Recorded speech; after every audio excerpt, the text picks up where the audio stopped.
मेरे प्रिय छात्रों, चूंकि पिछली वीडियो में हम लोग प्रत्यय पे विचार कर रहे थे, जिसमें हमने तत्सम के प्रत्ययों के ऊपर विचार किया था। उसमें कुछ प्रत्यय शेष रह गए थे, उन्हीं पर आज हम विचार करेंगे। ठीक है, जो शेष प्रत्यय से तत्सम के शेष रह गए थे वो आपके इधर लिखे हुए हैं, जैसा कि आप देख रहे हो।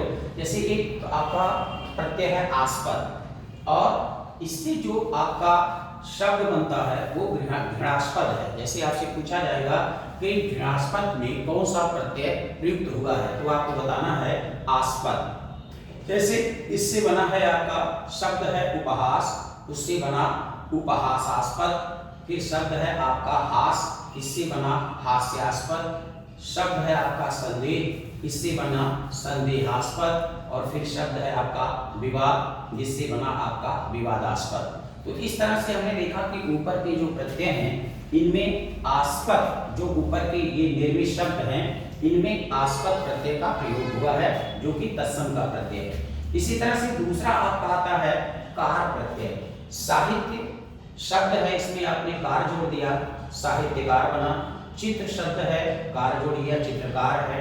पत्र में कार, पत्रकार। स्वर्ण में कार, स्वर्णकार। चूंकि हमने इसमें दो तीन लिखा है, बाकी यहां से मैं आपको बता दे रहा हूं, आप इसको देख लीजिए। तीसरा प्रत्यय इसका कर है। भय में कर जोड़ दिया, भयंकर बना। भयकर नहीं होगा, भयंकर, क्योंकि मैंने आपसे कहा था शब्द जब भी आप निर्माण करें या निर्मित करें वो हमेशा सार्थक होना चाहिए। तो भय में कर जोड़ देंगे, भयंकर होगा। हित में कर, हितकर। रुचि में कर, रुचिकर। मधु में कर, मधुकर। और दिन में कर जोड़ दिया तो दिनकर हो गया। ये आपका चर है। जल में चर जोड़ दिया, जलचर। थल में चर जोड़ दिया, थलचर। नभ में चर, नभचर। उभयचर। खेचर। खे जो है ये खा, चूंकि आपका आकाश का पर्यायवाची है। खेचर आकाश में उड़ने वाला, या गगनचर, दोनों एक ही है। खेचर, गगनचर और निशाचर। इसी तरह जा आ गया, इसमें ज जो है, जब इसमें जल में ज जोड़ दिया तो बन गया जलज। तोय में ज जोड़ दिया, तोयस। अम्ब में ज जोड़ दिया, अम्बुज। नीर में ज जोड़ दिया, नीरज। पंख में ज जोड़ दिया, पंकज। और अनु में ज जोड़ दिया, अनुज। अग्र में ज जोड़ दिया, अग्रज। जा का अर्थ होता है उत्पन्न। जा का अर्थ क्या होता है? उत्पन्न करने वाला या उत्पन्न होता है। जा का मतलब उत्पन्न यहाँ पे। और जैसा कि आप लिख लियो दा, दा का मतलब होता है देने वाला। ठीक है ना, इसका मतलब होता है देने वाला। और जा का मतलब होता है उत्पन्न करने, उत्पन्न करने वाला। तो ये चूंकि आप जानते हो कि जल, तोय, अम्ब, नीर, पंख, अनु, अग्र, इसमें जो आपका है ये जल के पर्यायवाची भी है। जल, तोय, अम्ब, नीर, ये आपके जल के पर्यायवाची हैं। पंख जो है उसमें आपका कमल का पर्यायवाची हो जाएगा। जल में अगर आप ज जोड़ देंगे तो ये आपका कमल का पर्यायवाची बन जाता है। और इसी में अगर आपने द जोड़ दिया तो बादल का पर्यायवाची हो जाता है। और अगर इसी में आपने धी जोड़ दिया तो समुद्र का पर्यायवाची हो जाता है। जैसे जल में धी जोड़ दिया तो जलधि, तोयधि, अम्बुधि, नीरधि। ठीक है, इनमें नहीं। ठीक है, तो ये आपका है। और दूसरी बात ये है कि ये क्वेश्चन, चूंकि आपसे अभी हम चर्चा करेंगे कि कौन से क्वेश्चन पूछे गए हैं और किस तरह से क्वेश्चन पूछे जा सकते हैं। तो ये आपका आपने देखा ज जोड़ने से हमने ये जलस, तोयज, अम्बुज, नीर, नीरस, पंकज, अनुज और अग्रज बनाया। इसमें ये जो है, इनमें अगर बात की जाए तो ये जो आपके हैं ये पर्यायवाची, ये जो है ये आपके बहुब्रीहि समास के उदाहरण भी हैं। जलस, तोयज, अम्बुज, नीरज, पंकज, अनुज, अग्रज। फिर आपका द आ गया, जिसमें आपका द जोड़ दिया तो जलद, तोयद, अम्बुद, वारिद, नीरद, सुख, सुखद, दुखद। ठीक है, ये सुखद और दुखद, चूंकि ये भाववाचक संज्ञा भी है, ये आपका विशेषण भी है। तो ये आपका इनमें जो है जलद, तोयद, अम्बुद, वारिद, नीरद, ये जो है ये भी आपके बहुब्रीहि समास के उदाहरण हैं। फिर इसी तरह से आपका आ जाता है दाई। दाई में फल जोड़ दिया, फलदाई, कष्टदाई, सुखदाई, दुखदाई, आनंददाई, उत्तरदाई। धर में अगर आपने जैसे धर प्रत्यय में जल जोड़ा तो जलधर, महीधर, धराधर, चक्रधर, गिरिधर, भूधर, ये भी सारे आपके जो हैं बहुब्रीहि समास के उदाहरण हैं। जलधर अगर आप कहेंगे जल को धारण करने वाला, जलधर हो जाएगा तो इसका मतलब बादल हो जाता है। फिर महीधर, पृथ्वी को धारण करने वाला।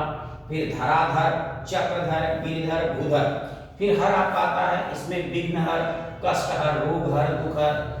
अस्था आता है, कंठस्थ, तटस्थ। पूछा जाएगा कि कंठस्थ में कौन सा उपसर्ग प्रत्यय लगा हुआ है, तो आप बताएंगे अस्थ। जैसे पूछा जाएगा कि दूरस्थ में कौन सा प्रत्यय प्रयुक्त हुआ है, तो आप बताएंगे अस्थ। स्वस्थ में कौन सा प्रत्यय प्रयुक्त हुआ है, तो आप बताएंगे अस्थ। कंठस्थ, तटस्थ, दूरस्थ, मध्यस्थ, स्वस्थ। फिर आपका आ गया ये जा, तनु में जा जोड़ दिया, तनुजा, अर्कजा, शैलजा, गिरिजा, आत्मजा। ये भी आपके बहुव्रीहि समास के उदाहरण है। तनुजा, तनुजा का मतलब होता है पुत्री, तनु से उत्पन्न होने वाली अर्थात पुत्री, ये आपका बहुव्रीहि समास है। अर्कजा, अर्क जो है ये सूर्य का पर्यायवाची है, और जा मानी उत्पन्न, सूर्य से उत्पन्न होने वाली, अर्थात ये आपकी जो है यमुना हो जाएंगी।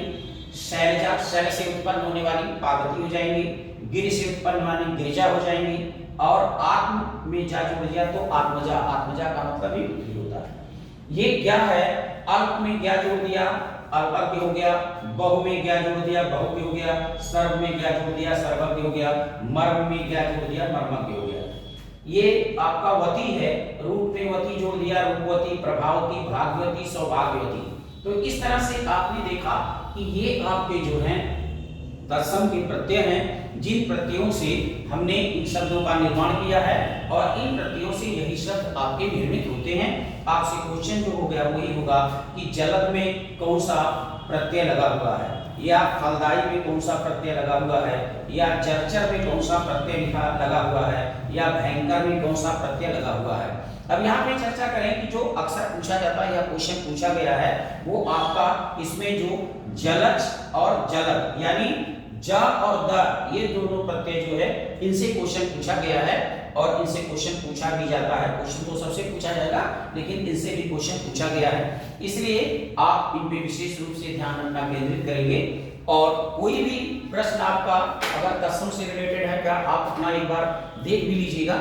जो भी आपके पास जिस भी एग्जाम की आप प्रिपरेशन कर रहे हो, जो भी आपके पास क्वेश्चन बैंक हो, उनमें आप देखेंगे तो जितना भी हमने पढ़ाया, चाहे वर्ण विचार पढ़ाया, चाहे आपका उपसर्ग पढ़ाया, चाहे आपका प्रत्यय हम पढ़ा रहे हैं, आप अगर देखेंगे तो मैं ये गारंटी के साथ कहता हूं कि लगभग उसमें 90% क्वेश्चन आपको मिलेंगे। और मैं पुनः एक बार आपसे रिक्वेस्ट करूंगा कि आप अपना सुझाव जरूर मुझ तक प्रेषित करें, और चूंकि मेरे चैनल को लाइक करें, सब्सक्राइब करें, और जो भी आपका कमेंट हो उसे आप मुझ तक प्रेषित करने का प्रयास करें। मैं हृदय से उसे स्वीकार करूंगा, और जो भी कमी होगी उसे दूर करने का प्रयास करूंगा। इन्हीं शब्दों के साथ मैं अपनी वाणी को विराम देता हूं। अगली वीडियो में पुनः मुलाकात होगी। धन्यवाद, गुड नाइट, शुभ रात्रि।